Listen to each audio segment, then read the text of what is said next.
வெற்றிகரமா அண்ணாமலையோட கவன ஈர்ப்பு தீர்மானமாக நடக்கக்கூடிய அந்த சாட்டையடி அப்படின்றது முடிஞ்சிருச்சு.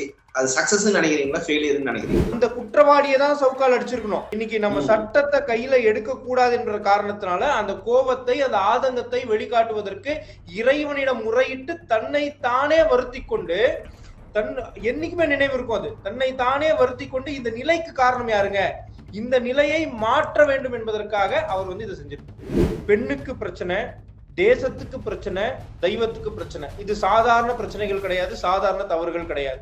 இன்னைக்கு இந்த மூணுமே தமிழ்நாட்டுல நடக்குது. சபரிமலையில இருக்கிற ஐயப்பனை ஒரு பெண் வணங்கணும்னு நினைக்கிறாங்க. ஒரு பெண்ணாக பிறந்ததுனாலேயே அந்த கோயிலுக்குள்ள போக கூடாதுன்னு சொல்றது கடவுள் முன்னாடி அனைவரும் ஐயப்பனை நம்புறாங்க. ஐயப்பன் என்ன சொல்லியிருக்காரு, ஏன் போக கூடாதுன்றத நான் சொல்றேன், நம்பிக்கையை மட்டும் கேளுங்க. மணிப்பூர்ல ஏங்க பொங்கல் அண்ணாமலை? அங்கேயும் தானே சகோதரிகள் பாதிக்கப்பட்டாங்க. இப்போ வரைக்குமே பிரதமரும் பேசலன்னு விட்டுருங்க, அண்ணாமலை சாட்டையால் அடித்துக் கொண்டிருக்கிற அண்ணாமலை நியாயமா நடக்கிற விஷயம் வேறு, தமிழகத்தில் நடக்கக்கூடிய விஷயம் வேறு. அண்ணன் அப்பாவுடன் சண்டை போடுவர்கள் எல்லாம் நோக்கி செல்லும் இடமாக பனையூர் மாறிக்கொண்டிருக்கிறது அப்படின்னு பாக்குறோம். ராமதாஸ் அவர்களுடைய மகன் அன்புமணி ராமதாஸ் அவர்கள் இதே மாதிரி குடும்பம் ரிலேட்டடா ஒரு அப்பாயின்மெண்ட். அவரே பாத்தீங்கன்னா அது வாரிசு அரசியலுக்கு குற்றச்சாட்டுக்கு உள்ளாக்கப்பட்டவர் தான். பட் நம்ம வீட்டுல ஒரு பெண்ணுக்கு இந்த மாதிரி ஆயிடுச்சுன்னா என்னங்க பண்ணுவோம்? சட்டம் தன் கடமையை செய்யும் அப்படின்னு சொல்லி போகுமா? போக மாட்டோம்ல. அதே ஒரு சகோதரனாக தான் அவர் உணர்ச்சியை வெளிப்படுத்துறாரு. டிஎன் டாக்ஸ் 24 நேயர்கள் அனைவருக்கும் வணக்கம்.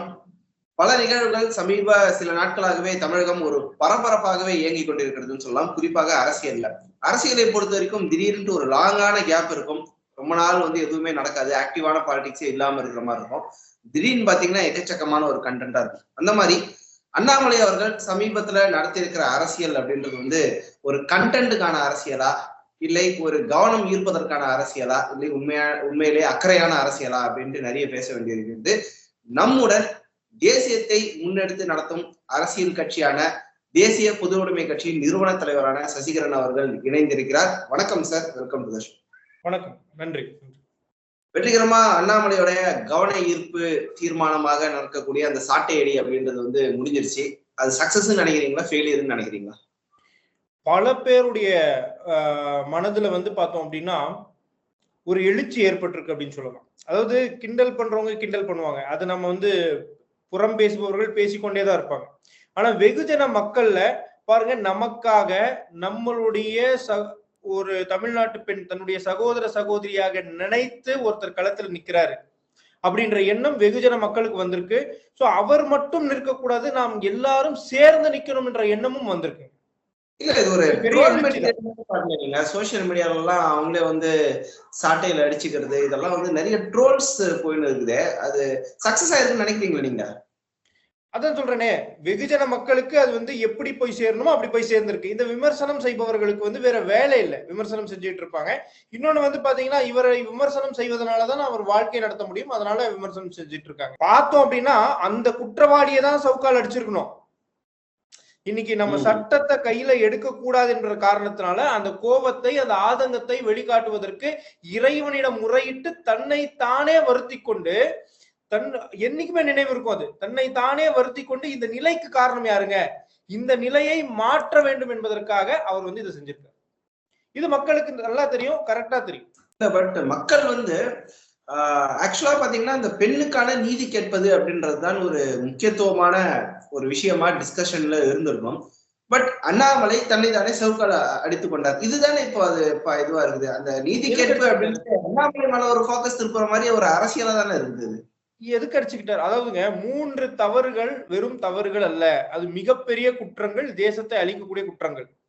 பெண்ணுக்கு பிரச்சனை, தேசத்துக்கு பிரச்சனை, தெய்வத்துக்கு பிரச்சனை. இது சாதாரண பிரச்சனைகள் கிடையாது, சாதாரண தவறுகள் கிடையாது. இன்னைக்கு இந்த மூணுமே தமிழ்நாட்டுல நடக்குது. பெண்களுக்கு பாதுகாப்பு இல்ல, அதற்கான உதாரணம் தான் இது. தேசத்தை இது நாடே இல்லைன்னு சொல்றவங்களும் இங்க இருப்பாங்க, நாட்டுக்கு குண்டு வச்சவங்களுக்கு ஊரணி போனவங்களும் இங்க இருப்பாங்க. தெய்வத்தை கடவுளே இல்ல யார், அதாவதுங்க நீங்க பார்த்திருப்பீங்க, சபரிமலை விஷயத்த பார்த்திருப்பீங்க. சபரிமலைக்கு பெண்கள் போகலாம்னு யார் சொல்றாங்க? இப்ப நடுவுல யாரோ ஒரு பொண்ணு பாடிச்சு சொல்றாங்க. பெண்களுக்கான உரிமையை பேசும் அனைத்து இயக்கங்களும் தான் சொல்றாங்க. பெரியார் இயக்கங்கள் ஆகட்டும், திராவிட கழகம் ஆகட்டும், எல்லாரும் தான் சொல்றாங்க. அதாவது இதை நான் தெளிவுபடுத்த விரும்புறேன், உங்களுடைய நேரத்தை கொஞ்சம் எடுத்து தெளிவுபடுத்த விரும்புறேன். சபரிமலை அப்படின்றது பாத்தீங்கன்னா நம்பிக்கைக்குட்பட்ட ஒரு இடங்க. இந்த ஸ்தலத்தை நான் நம்புறேன், இந்த இடத்தில் இருக்கக்கூடிய இறைவனை நான் நம்புறேன், அவர் சொல்லியதை நான் நம்புறேன்றவங்களுக்கு மட்டும்தான் அங்க போகணும்ன்ற அவசியம். கடவுளை நான் நம்ப மாட்டேன்றவங்க போய் நம்புறாங்க. சபரிமலையில இருக்கிற ஐயப்பனை ஒரு பெண் வணங்கணும்னு நினைக்கிறாங்க. ஒரு பெண்ணாக பிறந்ததுனாலேயே அந்த கோயிலுக்குள்ள போக கூடாதுன்னு சொல்றது கடவுள் முன்னாடி அனைவரும் ஐயப்பனை நம்புறாங்க. ஐயப்பன் என்ன சொல்லியிருக்காரு, ஏன் போக கூடாதுன்றத நான் சொல்றேன். நம்பிக்கையை மட்டும் கேளுங்க. சபரிமலை ஐயப்பன் மகிழ்ச்சியை கொள்றாரு. இந்த வரலாறு எல்லாருக்கும் தெரிஞ்சிருக்கும். அவர் கொல்லும் போது ஒரு வாய்ப்பு கொடுக்குறவங்க, ஒரு வரத்தை கேட்கிறாங்க, உங்களுடைய இறுதி வரம் என்ன தேவை அப்படின்னு. அதற்கு அந்த மகிழ்ச்சின்றவங்க என்ன சொல்றாங்க, என்னை திருமணம் செய்து கொள்ள வேண்டும் சொல்றாங்க. அதற்கு அவர் சொல்றாரு, நான் இந்த ஜென்மத்தில் பிரம்மச்சாரி, பக்தர்களுக்காக நான் பிறவி எடுத்திருக்கிறேன், உன்னை இப்ப திருமணம் செஞ்சுக்க முடியாது, ஆனால் உனக்கு வாய்ப்பு தரேன், என்னைக்கு சபரிமலைக்கு கன்னிசாமி வரலையோ, புதுசாக மாலை அணிந்து சபரிமலைக்கு ஒருத்தர் வரலையோ, அன்னைக்கு நான் உன்னை திருமணம் செஞ்சுக்கிறேன், அது வரைக்கும் உன்னையும் சரி வேற எந்த திருமண வயதில் இருக்கக்கூடிய பெண்ணையும் சரி நானும் பார்க்க மாட்டேன், என்னை பார்ப்பதற்கும் இந்த இடத்தில் பார்ப்பதற்கு அனுமதியும் தரமாட்டேன்னு வாக்கு கொடுக்கிறார். புரியுதுங்களா? இது அந்த புராணம். இந்த புராணத்தை நான் நம்பல, இந்த கடவுளை நான் நம்பலன்றவங்களுக்கு சபரிமலையில வேலை இல்லை. இதை நம்புறவங்க அங்க போக மாட்டாங்க, ஏன்னா அது நம்பிக்கை இல்ல. நான் புராணத்தையும் நம்புவான் தான், கடவுள் நம்பிக்கையும் உடையவன் தான். பட் ஒரு கொஸ்டினா நான் கேக்குறேன், கடவுள் முன்னாடி அனைவரும் சமம் அப்படின்னு, ஆண் பெண் மூன்றாம் மாநிலமா இருந்தாலும் சரி எதுவாக இருந்தாலும் கடவுள் முன்னாடி சமமாக நடத்தப்பட வேண்டியவர்கள். பெண் அப்படின்னு ஒரு பிறப்பினாலேயே உள்ள போக கூடாது அப்படின்றது அவங்களுக்கு மட்டும் அந்த புராணங்கள் அப்படி அப்படின்ற அந்த விஷயத்த பேஸ் பண்ணி இவங்களை ஒதுக்கி வைக்கிறதுன்றது கரெக்டா பாக்குறீங்களா? அதாவதுங்க, பெண்களை தாயாக தெய்வமாக வணங்கக்கூடிய ஒரு கலாச்சாரம் உலகத்தில் இருக்கு என்று சொன்னால் அது அன்னை பாரதத்தின் கலாச்சாரம். இதுக்கு யாரும் இந்த எந்த பெண்ணிய விடுதலை பேசக்கூடிய இயக்கங்களும் கிளாஸ் எடுக்கணும்ன்ற அவசியம் கிடையாது. ஏனென்றால் உலகத்தில் பெண்களை தாயாக தெய்வமாக வணங்கக்கூடியது அன்னை பாரத கலாச்சாரம். பெண்கள் எல்லா கோயிலுக்கும் போலாம், பெண்களை முன்னிறுத்தி பல கோயில்கள் இருக்கு. புரியுதுங்களா உங்களுக்கு? பெண் தெய்வங்களை வழிபடக்கூடிய ஒரு கலாச்சாரம் உலகத்துல எங்கெங்க இருக்கு? அன்னை பாரத தேசத்துலதான் இருக்கு. அந்த இடத்துல அவர் ஏன் சொல்றாரு, அதுவும் திருமண வயதுக்குட்பட்ட பெண்களை நானும் சந்திக்க மாட்டேன், என்னை சந்திக்கிறதுக்கும் அனுமதிக்க மாட்டேன்னு சொல்லி மைசிக்கு வாக்கு கொடுக்கிறாரு. அதன் காரணமாகத்தான் அந்த ஒரு கோயில்ல மட்டும்தான் அனுமதி இல்லை, மிச்சம் எல்லா கோயிலும் போலாமே. அதே ஐயப்பன் கோயில்ல போலாமே, போக கூடாதுன்னா இல்லையே. சபரிமலைக்கு மட்டும்தான் அது. இந்த புராணத்தை நான் நம்ப மாட்டேன்றவங்களுக்கு அங்க இடம் இல்லைங்க. கோயில் என்பது பப்ளிக் பிளேஸ் கிடையாது, பஸ் ஸ்டாண்டோ ரயில்வே ஸ்டேஷனோ கிடையாது, நம்பிக்கைக்குட்பட்ட இடம். நம்பிக்கை இல்லாதவர்களுக்கு கோயில்ல இடம் கிடையாது. சோ இத பப்ளிக் நியூஸா பேசணும்ன்ற அவசியம் கிடையாது. ஏன்னா இது சமீபத்துல பழனி மலையில கூட இந்த ஒரு பிரச்சனை வந்துச்சு. ஆக்சுவலா நான் டாபிக் ரொம்ப மாறுது அப்படின்னு நினைக்கிறேன், பட் ஸ்டில் இந்த டாபிக் நம்ம தொட்டுறதால அதையும் நம்ம பேசலாம்னு இருக்கோம்.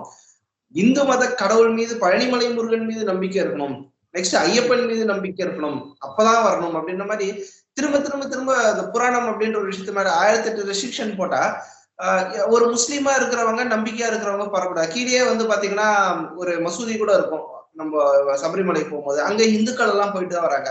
ஒரு வேற்று மதத்தினர் எனக்கு இதுவா இருக்கு, எனக்கு நம்பிக்கையா இருக்குது, இல்லைன்னா என் நம்பிக்கை எனக்கு இருக்குது, ஐயப்பனையும் பார்க்கணும் அப்படின்னு நான் விருப்பப்படுறேன், மத நல்லிணக்கம் அப்படின்னு வச்சுப்போமே, ஒரு வேற்று மதத்தவர் வருவதற்கு அனுமதி இருக்க முடியுமா? ஐயப்பனை நீங்க பார்க்கணும்ன்றது உங்களுடைய எண்ணமா இருந்தா ஐயப்பன் கோயில் 1000 கோயில்கள் பாரத தேசத்துல இருக்கு. ஒண்ணு, சபரிமலைக்கு ஜஸ்ட் லைக் தட் போறது இல்லைங்க.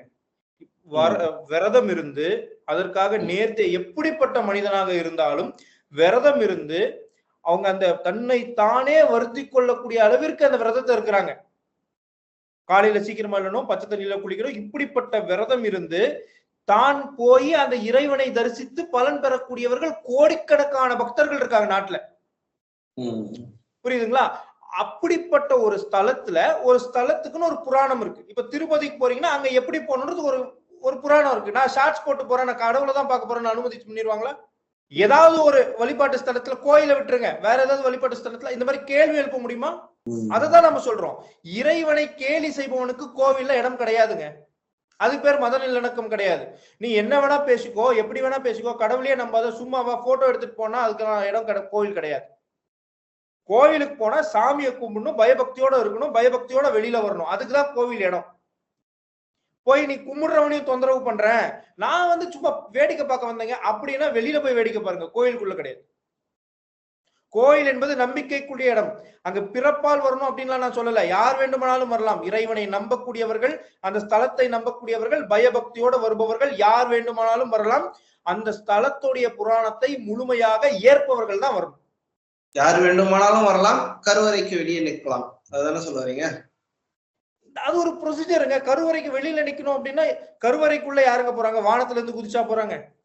அதான் ஒரு வானத்துல இருந்து குதித்ததாக கருதப்படுகிற ஒரு சமுதாய மக்கள் மட்டும் உள்ள போகலாம், மத்தவங்க எல்லாம் வெளியில நிக்கணும். ஃபர்ஸ்ட் இதுலயே நான் சொன்னேன், பிராமண சத்திரிய வைசிய சூத்திரர்கள் யாரும் உயர்ந்தவர்கள் தாழ்ந்தவர்கள் அல்ல. அதாவது பிரம்மாவின் தலையிலிருந்து உதித்தார்கள், புஜத்திலிருந்து உதித்தார்கள், வயிற்றிலிருந்து உதித்தார்கள், பாதத்திலிருந்து உதித்தார்கள் என்று சொன்னதெல்லாம் உவமை. அது என்னன்னு நான் சொல்லிடுறேன். ஒரு பிராமணனாக கருதப்படக்கூடியவன் தன்னுடைய ஞானத்தால் சமுதாய மேம்பாட்டிற்காக உழைப்பவன். ஞானம் எங்கெங்க இருக்கு? தலையில இருக்கு. தலையில இருக்கு. அப்ப தன் தலையை பயன்படுத்தி கொண்டு அந்த சமுதாய மேம்பாட்டிற்காக உழைப்பவன் யாரோ அவன் தான் பிராமணன். புஜபல பராக்கிரமத்தோடு நிர்வாகத்தை செய்து சமுதாயத்தின் மேம்பாட்டிற்காக உழைப்பவன் சத்திரியன். புஜபல பராக்கிரமம் என்பது புஜத்தில் இருக்கு, அதனாலதான் புஜத்திலிருந்து வந்தான்னு சொல்றாங்க. புஜத்தை அவன் உறுதியாக வைத்துக் கொள்ள வேண்டும், அப்பதான் நிர்வாகம் செய்ய முடியும். வயிறுன்றது என்ன? பசி. பிறருடைய பசியை தெரிஞ்சா மட்டும்தான் நீங்க வர்த்தகம் செய்ய முடியும். அப்ப பசியை உணராதவனால வியாபாரமும் வர்த்தகமும் செய்ய முடியாது. வியாபாரத்தின் மூலியமாக, வர்த்தகத்தின் மூலியமாக சமுதாயத்தின் மேம்பாட்டிற்காக உழைப்பவன் தான் வைசியன். உடல் உழைப்பால களத்துல நின்று வேலை செஞ்சு அந்த சமுதாய மேம்பாட்டிற்காக உழைப்பவர்கள் தான் யாரு? சூத்திரர்கள். இதில் யாரும் உயர்ந்தவர்கள் அல்ல, தாழ்ந்தவர்கள் அல்ல. இது இடையில வந்த இந்த மாதிரி போலி அரசியல்வாதிகள் உருவாக்கிய ஒரு கட்டமைப்பு. ஆனால் இந்த நான்கு என்பது வர்ணம், சமுதாயத்தை மேம்படுத்துவதற்காக. இது உயர்ந்தவர்கள் தாழ்ந்தவர்கள் என்ற பேதத்திற்காக ஏற்படுத்திய கட்டமைப்புன்னு சொல்றீங்க. அதுதான் சொல்றாங்க, பிராமணர்கள் தங்களோட டாமினன்ஸ் இருக்கணும்ன்றதுக்காக இந்த கட்டமைப்பை உருவாக்கி கருவறைக்குள்ள வராம விட்டுட்டாங்க. பிராமணரே இந்த ஐயப்பனே பிராமணர் கிடையாதுங்க. பிராமணரா அவரு? இல்ல எந்த இறைவனாவது பிராமணனா இருக்காரா? ராமர் பிராமணரா? கிருஷ்ணர் பிராமணரா? அதாவதுங்க, வேதம் படித்தால் பிராமணன் சொல்லுவாங்க. வேதத்தை உருவாக்கிய வியாசர் பிராமணன் கிடையாது. எத்தனை பேருக்கு தெரியுது? எத்தனை காலத்திற்கு இந்து இளைய சமுதாயத்தை ஏமாற்றிக் கொண்டிருப்பார்கள் இவர்கள் அப்படின்னு தான் தெரியல எனக்கு. இந்த கலாச்சாரத்தில் இருக்கக்கூடிய விஷயங்களை ஆங்கிலேயனும் அதற்கு முன்பு வந்தவர்களும் திருத்தி திருத்தி திருத்தி இவர்களை அடிமைப்படுத்த வேண்டும் என்பதற்காக உருவாக்கியதை இன்றைய அரசியல்வாதிகள் சாதாரணமாக கையில் எடுத்து திருப்பி திருப்பி அதே தான் செய்யறாங்க. அதுதான் சொல்றேனே, தெய்வத்தையும் தேசத்தையும் பெண்களையும் பாதுகாக்க முடியாத எந்த ஒரு அரசியல் கட்சியும் அப்புறப்படுத்த வேண்டிய ஒரு இயக்கங்கள் இந்த மூன்றுமே தமிழகத்துல நடந்துகிட்டு இருக்கு. இதை எதிர்த்து நம்மளுடைய குரல்கள் இனி உறக்க உறக்க பேசுவோம், யார் எதிர்த்தாலும் யார் தடுத்தாலும். ஓகே, ஆக்சுவலா நம்ம ரொம்ப டைவர்ட் ஆயிட்டோம்னு நினைக்கிறேன். ஆரம்பிச்ச டாபிக்ல இருந்து மீண்டும் அண்ணாமலை அவர்களுடைய இதுக்கே வரேன். சரி, நீங்க அண்ணாமலை பண்ணது வந்து ஒரு உயர்ந்த நோக்கம் அப்படின்னு சொல்றீங்க. ஓகே, அது அக்செப்டடாவே நம்ம வச்சுப்போம். பட் சரியான பாதையில வந்து அது கொஸ்டின் இருக்கா? ஏன்னா மீண்டும் அந்த பெண்ணுக்கு பாதிக்கப்பட்டது அப்படின்றத பேசுனதை விட அண்ணாமலைன்ற பேர் பிராண்ட் ஆகணும், அண்ணாமலைன்ற அந்த பிராண்டுக்கான வேல்யூ தான் இருந்துச்சு. ஐயோ அண்ணாமலை அண்ணாமலை, அது மட்டும் தான் எல்லாரும் பேசினிருக்காங்க. அதாவதுங்க, அண்ணாமலை அவர்கள் வந்து தன்னை மக்களுக்கு தெரியப்படுத்த வேண்டும் என்ற இடத்துல அவர் கிடையாது. புதுசாக வந்து ஒரு ஊர்ல போய் அண்ணாமலைன்னு ஒருத்தர் இருக்காரு, ஒரு பாஜக தலைவரும் தெரியப்படுத்த வேண்டிய இடத்துல அவர் கிடையாது. இன்னைக்கு தமிழகத்தில் இருக்கிற எல்லாருக்கும் அவரை தெரியும். அவர் வந்து இப்படி ஒரு செயலை செய்யறாரு அப்படின்னா எல்லாருக்கும் அது தெரிய வரும். அவர் ஏன் இதை செஞ்சாரு? அந்த கேள்வி தானே மக்கள் மத்தியில எழுன்னு நினைக்கிறீங்க. ஏன் இதை செய்யறாரு? ஒரு பெண்ணிற்காக, இந்த நாட்டின் பெண்ணிற்காக அவர் செய்யறாரு. சட்டம் தன்னுடைய கையை இறுக்கி பிடிச்சிருக்கு. எங்க நம்ம வீட்டுல ஒரு பெண்ணுக்கு இந்த மாதிரி ஆயிடுச்சுன்னா என்னங்க பண்ணுவோம்? சட்டம் தன் கடமையை செய்யும் அப்படின்னு சொல்லி போவோமா? போக மாட்டோம்ல. அதே ஒரு சகோதரனாக தான் அவர் உணர்ச்சியை வெளிப்படுத்துறாரு. இல்ல, உணர்ச்சி வெளிப்படுத்துறது வந்து தன்னைத்தானே வருத்தி கொள்கிறார், எல்லாமே ரைட்டா இருக்கு. இன்னைக்கு ஒரு கம்பேரிசன் எடுத்துக்கலாம். அதிமுக சென்னை புறநகர் ஃபுல்லாவே அந்த போஸ்டர் ஒட்டி இருக்குது, யார் அந்த சார் அப்படின்னு கேக்குற மாதிரி. சோ மக்கள் மன்றத்துல அந்த கொஸ்டினை வச்சு விவாதம் எழுப்புறது வந்து அதிமுக பாத்தீங்கன்னா ஜஸ்ட் லைக் ஒரு சின்ன போஸ்டர்ல வந்து அது பண்ணுது. அண்ணாமலை சாட்டையால் எடுத்துக்கொள்ள வேண்டிய அவசியம். அந்த மாதிரி மக்கள் மன்றத்துக்கிட்ட போக வேண்டியதானே? அவங்க அரசியலுக்காக பண்றாங்க, அண்ணன் வந்து உணர்ச்சிக்காக பண்றாங்க, மக்கள் மத்தியில் எழுச்சி வர வேண்டும் என்பதற்காக பண்றாங்க. அந்த எழுச்சி இன்னைக்கு வந்துகிட்டு இருக்கு. அதோடைய பலன் வந்து 2027 நம்ம பார்ப்போம். இது போல இனி எந்த பெண்ணும் தமிழகத்துல பாதிக்கப்படக்கூடாத அளவிற்கு விஷயங்கள் நடக்கும். இல்ல, அந்த பலன் வந்து அண்ணாமலை பண்ணி இருக்கிற பலனை அதிமுக ஜஸ்ட் லைக் தட் தட்டிட்டு போறதா நீங்க நினைக்கலையா? மக்களுக்கு தெரியுங்க யார் பண்றாங்க, யார் வந்து பண்ற மாதிரி பண்றாங்க அப்படின்றது மக்களுக்கு தெரியும். இல்ல, ஏன்னா ஏன் இந்த பர்டிகுலரா இந்த கேள்வி கேட்கறேன்னா, அதிமுக கிட்ட மிகப்பெரிய கட்டமைப்பு ஒண்ணு இருக்கு. பாஜக தமிழகத்தில் வளர்ந்து விட்டது நிறைய பேர் சொன்னாலும் கட்டமைப்பு வந்து அதிமுக நிகரா இல்ல அப்படின்னு சொல்றாங்க. இன்று கூட அண்ணாமலை சாட்டையால் அடித்தால் மட்டும்தான் பாஜகவுக்கு பேரு கிடைக்கிற தவிர அதிமுக ஒரு சின்ன போஸ்டர்ல வந்து அந்த வேலையை பண்ணிடுது. சோ இன்னும் பாஜக கட்டமைப்பில் போக்கஸ் பண்ணாமலே அண்ணாமலை தலைவரா இருக்கும்போது அப்படியே போக்கஸ் பண்ணாமலே பிராண்ட் வேலையை வச்சு ஓட்டிடலான்னு இருக்காங்களா? அதாவதுங்க, நீங்க ஒரு விஷயம் புரிஞ்சுக்கணும். அண்ணாமலை அவர்கள் திமுக அதிமுக என்ற 2 கட்சிகளை எதிர்க்க வேண்டும் என்ற எண்ணத்திற்காக அவர் வரல. சமுதாயத்தை மாற்ற வேண்டும் என்ற எண்ணத்துக்காக வந்திருக்காங்க. சமுதாயத்தை மாற்ற வேண்டும், முன்னேற்ற வேண்டும் என்றால் இந்த 2 கட்சிகள் கொண்டிருக்கக்கூடிய சித்தாந்தங்களை நாம் எதிர்க்கணும். புரியுதுங்களா? வெறும் கட்சிகளை எதிர்த்து வாக்கரிசியல் செய்வதனால நம்ம ஒண்ணுமே மாற்ற முடியாது. தத்துவத்தை மாற்றணும். மக்கள் மத்தியில போய் தேசிய சிந்தனையை விதைக்கணும். இது நடந்துருச்சு அப்படின்னா நீங்க சொல்ற எல்லா கட்டமைப்புகளும் தவிடுபடியாயிடும். சோ அதுதான் அண்ணன் அண்ணாமலை அவர்கள் செஞ்சுட்டு இருக்காரு. அவர் வெறும் ஒரு வாக்கரசியலுக்காக சோசியல் மீடியால ட்வீட் போடுறது, தன்னுடைய கட்டமைப்பு ஏற்கனவே வச்சுக்கிட்டு ஒவ்வொரு கவுன்சிலரையும் வெளியில வந்து நிக்க வச்சா போதும், எல்லாருக்குமே தெரிஞ்சிருமே. உதாரணத்துக்கு சொல்றேன், நமக்கு எல்லா ஊர்லயும் கவுன்சிலர் இருக்கிறாங்க, எல்லா வார்டு கவுன்சிலரையும் வெளியில வந்து பண்ண வச்சா எல்லாருக்கும் விளம்பரம் தெரிஞ்சிடும். மாற்றம் வருமா? சித்தாந்த மாற்றம் வருமா? அது நடக்காமல் எந்த புரட்சியும் மாறாது. இல்ல, நம்ம ஊர்ல வந்து காலை உணவிற்கும் மத்தியான உணவிற்கும் இடையான நேரத்துல நான் உண்ணாவிரதம் இருக்கிறேன் அப்படின்னு சொல்லிட்டு மெரினா பீச்ல இருந்தா பக்கத்து நாட்டு போரே நிறுத்துற அளவுக்கு நம்மளுக்கு வலிமையான தலைவர்கள் இருக்கிறாங்க. போர் நிக்கப்பட்டுச்சா? இல்ல, அந்த அளவுக்கு ஒரு உண்ணாவிரதத்திற்கே ஒரு பவர் இருக்கு. அந்த மாதிரி டைம்ல அண்ணாமலை இந்த மாதிரி எடுத்திருக்கிறாரு. பட் ஓகே, ஒரு நல்ல விஷயம் தானே வச்சுப்போம். மணிப்பூர்ல ஏங்க பொங்கல் அண்ணாமலை? அங்கேயும் தானே சகோதரிகள் பாதிக்கப்பட்டாங்க.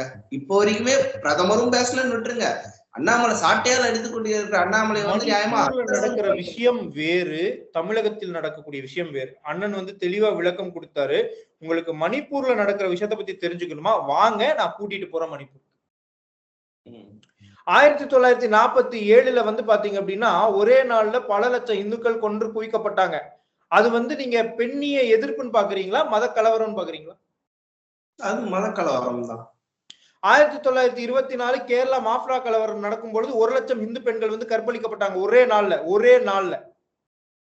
இது பெண்களுக்கு எதிரான கொடுமைன்னு மட்டும் பார்க்க முடியுமா? இது மத கலவரமா? இல்ல, இது ஒரு மத கலவரமாகவே இருந்தாலும் பாதிக்கப்படுறது முதல்ல பெண்கள் தானே பாதிக்கப்படுறாங்க. இதை மாற்ற வேண்டும் என்று சொன்னால் நீங்கள் வெறும் சட்டத்தை வைத்து மாற்ற முடியாது. அதுக்கு ஒரு ப்ராசஸ் இருக்கு. மணிப்பூருடைய பிரச்சனை வேறு, சென்னை அண்ணா யூனிவர்சிட்டியில நடந்த பிரச்சனை வேற. இது ரெண்டுமே நம்ம ஒப்பிடவே முடியாது. இங்க நடந்துட்டு இருக்கக்கூடிய விஷயம் வந்து பாத்தீங்கன்னா 2 சமுதாயங்களுக்கு இடையில் நடக்கக்கூடிய ஒரு மிகப்பெரிய மோதல். அதை படிப்படியாகத்தான் நம்ம மாத்த முடியும். அங்க ஆளும் கட்சி மேல வன்முறை தாக்குதல் ஏற்பட்டுச்சு. உங்களுக்கு தெரியும் நினைக்கிறேன், மணிப்பூர்ல ஆள்கின்ற நபர்கள் மேல வன்முறை தாக்குதல் ஏற்பட்டுச்சு. ஆட்சியில இருக்கிறவங்கள சாட்டையால அடிக்கணும்னு சொல்லி இருக்கிறீங்க, அது அடிக்க முடியாதுன்றத தன்னை அடிச்சுக்கிறாங்க. மணிப்பூர் மக்கள் உணர்ச்சி வசப்பட்டு ஆளுங்கட்சி மீதே கோபத்தை காட்டிடுறாங்க. அங்க வந்து நடக்கக்கூடிய விஷயம் வேறுங்க. அங்க வந்து ஆளுங்கட்சி நினைச்சா ஒரு 1000 போலீஸை இறக்கி தன்னை காப்பாத்திக்க முடியாதா? புரியுதுங்களா உங்களுக்கு? போராட்டம் நடத்துபவர்கள் எல்லாம் வந்து அடக்கி விட முடியாதா? ஆனால் அப்படி அடுக்குனா திருப்பி அது நடக்கும். உங்களுக்கு நல்லா தெரியும் நினைக்கிறேன், ஜம்மு அண்ட் காஷ்மீர் பிரச்சனை எத்தனை வருஷத்துடைய பிரச்சனைங்க? பிறக்கிறதுக்கு முன்னாடி ஆரம்பிச்சது, 47 ஆரம்பிச்சது, இப்பதான் சமீபத்துல முடிஞ்சது. முடிவை நோக்கி போய் யார் முடிச்சு வச்சா? 370 ரிமூவ் பண்ணதுக்கு அப்புறம் பிரதமர் நரேந்திர மோடி அவர்கள் வரலாற்றில் யாரும் பண்ண முடியாத விஷயத்த பண்ணார். ஒரே நாள்ல பண்ணிட்டாரா? ஜம்மு அண்ட் காஷ்மீர்ல அவர் பண்றதுக்கு முன்னாடி கற்பழிப்புகள் நடக்கலையா? கலவரங்கள் நடக்கலையா? மணிப்பூர்ல ஏன் சார் பண்ணல? இன்னும் பண்ணுவாரு. ஜம்மு அண்ட் காஷ்மீர்ல ஒரே நாள்ல நடக்கலைங்க அந்த மாற்றம்.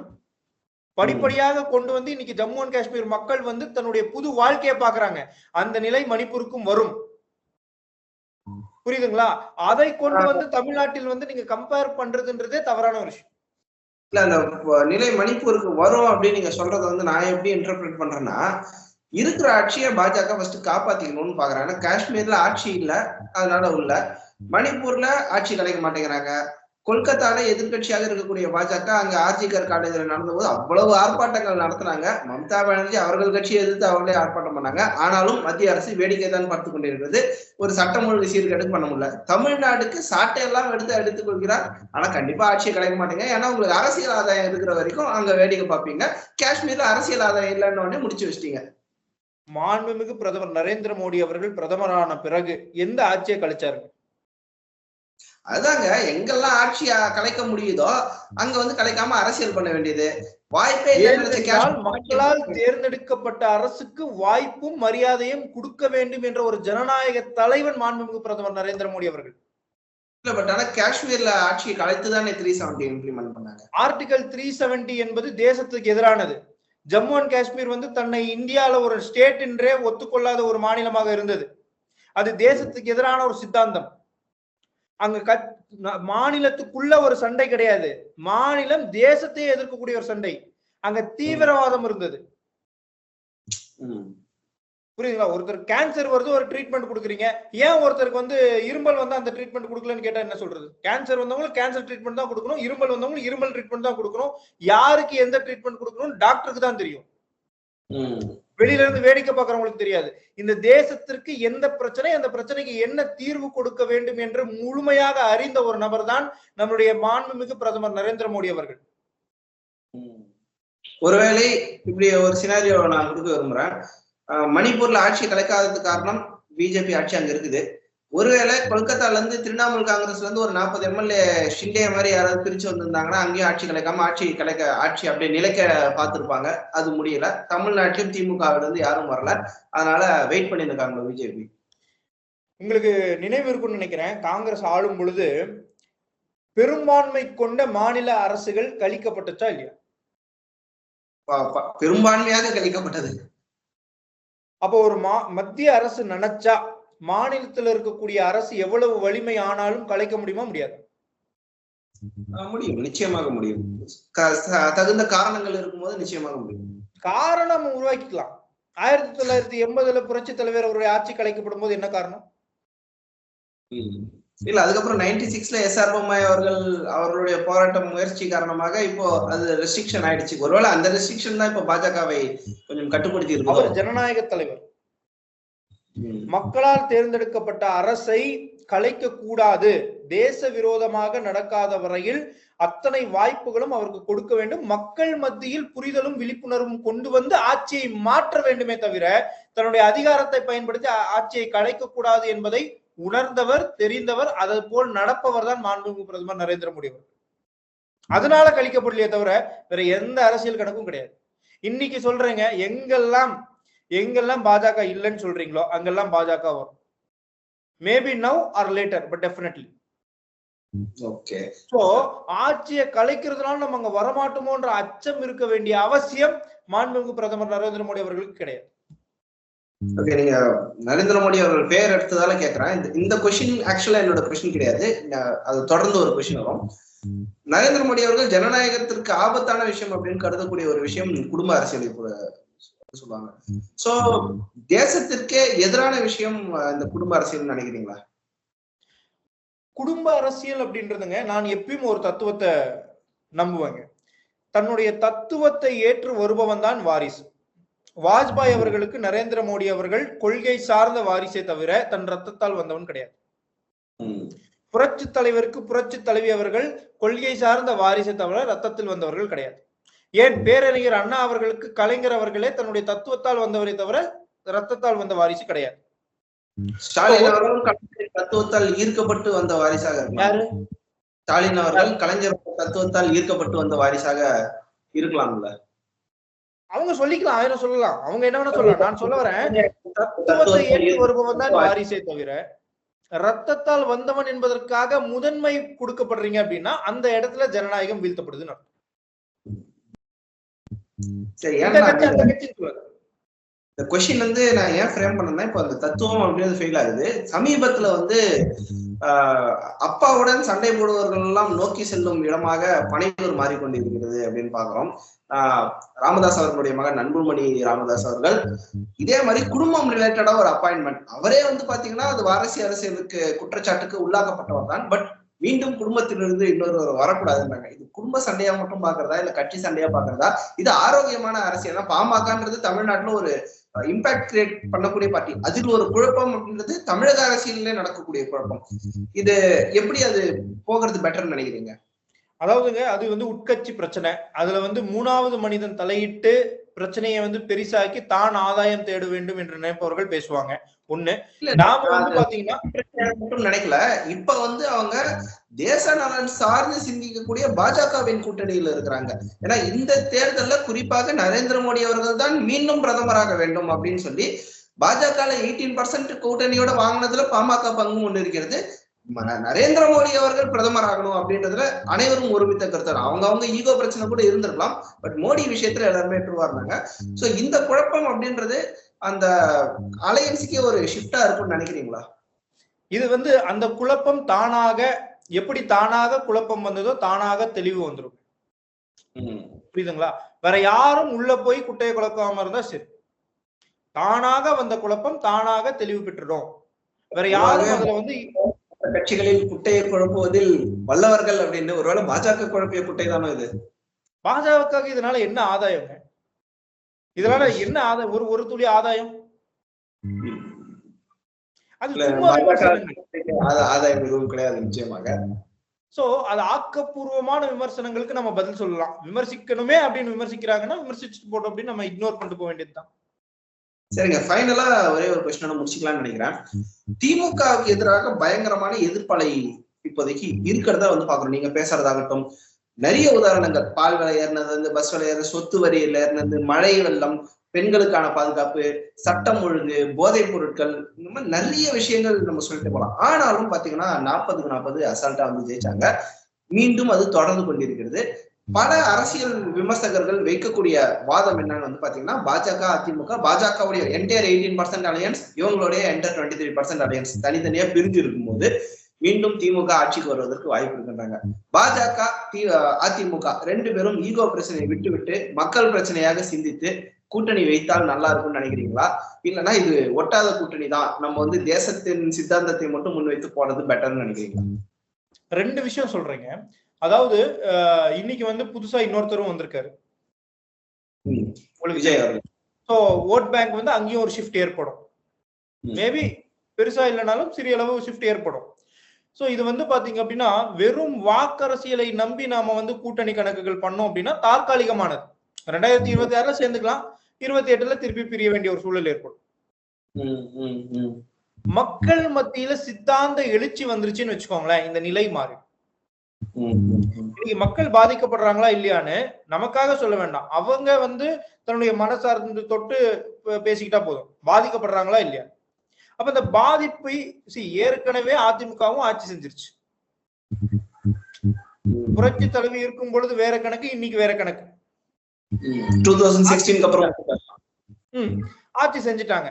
அப்ப பாஜக ஒரு தேசிய சித்தாந்தம் அப்படின்றது எப்படி இருக்கும்னு தமிழக மக்களுக்கு தெரியாது. ஆட்சி எப்படி இருக்கும் சென்ட்ரலா நம்ம பாக்குறோம், எத்தனை பேர் பயன்படுறாங்கன்னு பாக்குறோம். 2 விஷயங்கள் தேசியவாதிகள் கிட்ட இருக்கு. ஒண்ணு வந்து நம்மளுடைய சித்தாந்தத்தை ஒவ்வொருத்தருக்கும் கொண்டு போய் சேர்க்கணும் ஒண்ணு. 2வது, மத்திய அரசு இன்னைக்கு பண்ணிட்டு இருக்கக்கூடிய மாபெரும் சாதனைகளை, அதனால் அவர்கள் பயனடையக்கூடிய அந்த பயன்களை கொண்டு போய் கொடுக்கணும். இது நடந்துச்சு அப்படின்னா இந்த கூட்டணி கணக்குகள் இதெல்லாம் கடந்து பாஜக விழுவதற்குண்டான வாய்ப்பு இருக்கு. ஆனால் ஆட்சி செய்வாரு சீமானவர்கள் கூட தான் எப்படி ஆட்சி செய்வாரு அப்படின்றது தமிழக மக்களுக்கு தெரியாது, பாஜகவும் தெரியாதுன்னு வச்சுக்கோங்களேன். சோ ஏன் அந்த ஆல்டர்னேட்டிவ் ஆப்ஷன்? நான் உங்களுக்கு சொல்றேங்க. இப்போ வந்து நீங்க சொன்னீங்க 2 பேர் சொன்னீங்க, யாரு சொன்னீங்க சொல்லுங்க? விஜய் மற்றும் சீமானவர்கள், திருமாவளவன் அவர்கள், எல்லாரும் சேர்த்துக்கலாம். திருமாவளவன் அவர்கள் வந்து தனியாக நிக்கல, அவர் நம்ம இதுல சேர்க்க வேணாம், தனியா நிக்கல. சீமானவர்கள் முன்வைக்கக்கூடிய தமிழ் தேசிய சித்தாந்தம் ஏன் தேசத்திற்கு கூடாதுன்னு நான் சொல்லியிருக்கேன், திருப்பி வேணும்னாலும் சொல்றேன். அதாவது புரியலைங்க, இல்ல பலமுறை நம்ம ஆல்ரெடி பேசியிருக்கோம். அவர் அட்லீஸ்ட் ஒரு கொள்கையை முன்வைக்கிறாரு, அந்த கொள்கை ஏன் இப்போதைக்கு தேசத்திற்கு நல்லது இல்லைன்னு நான் சொல்லியிருக்கேன். இன்னொருத்தர சொல்றீங்க அவர் வந்து கொள்கை அற்றவர், அதுவும் நான் பல தடவை சொல்லியிருக்கேன்.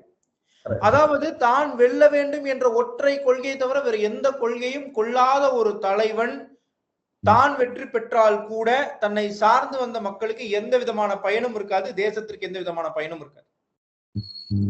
சோ இந்த 2 நபர்களும் வெற்றி பெற்றால் என்ன பண்ணுவாங்க அப்படின்னா தமிழகத்துக்கு நல்லதில்லை என்பது என்னால உதாரணபூர்வமாக சொல்ல முடியும்.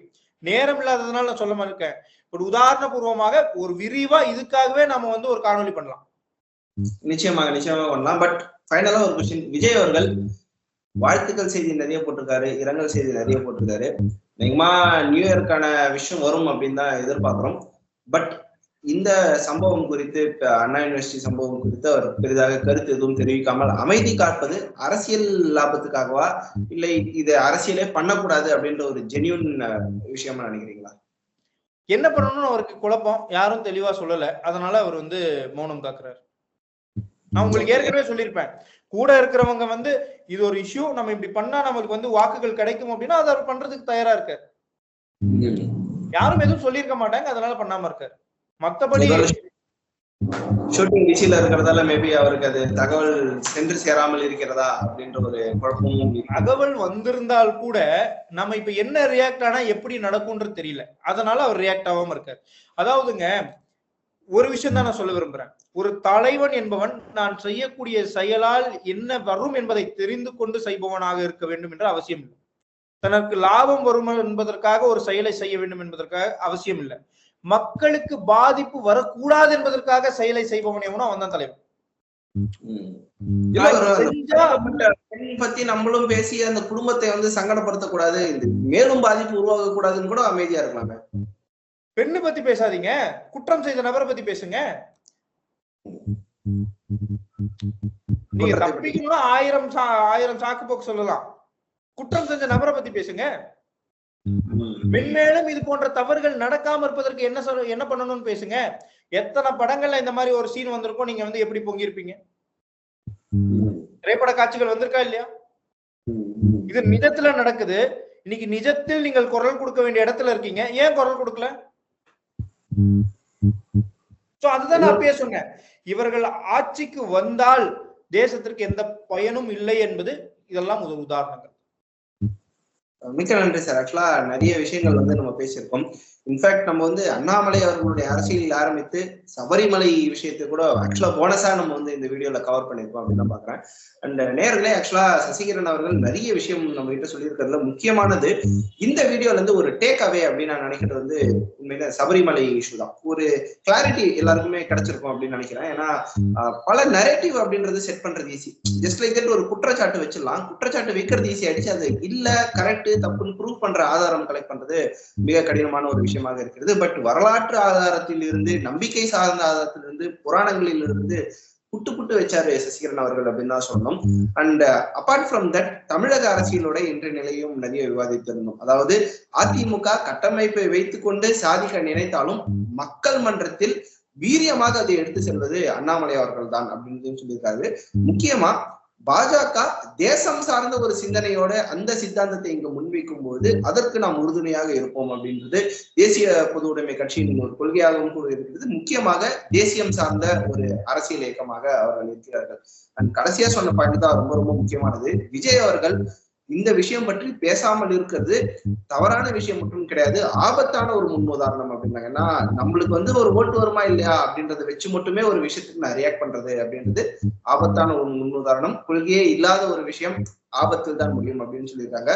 சோ மீண்டும் நம்மளுடைய டேக்அவே அப்படின்றது தேசியம் சார்ந்த ஒரு அரசியலாக இருக்கிறது தான் நல்லது அப்படின்றது சசிகரன் அவர்களுடைய கருத்தாக இருக்கிறது.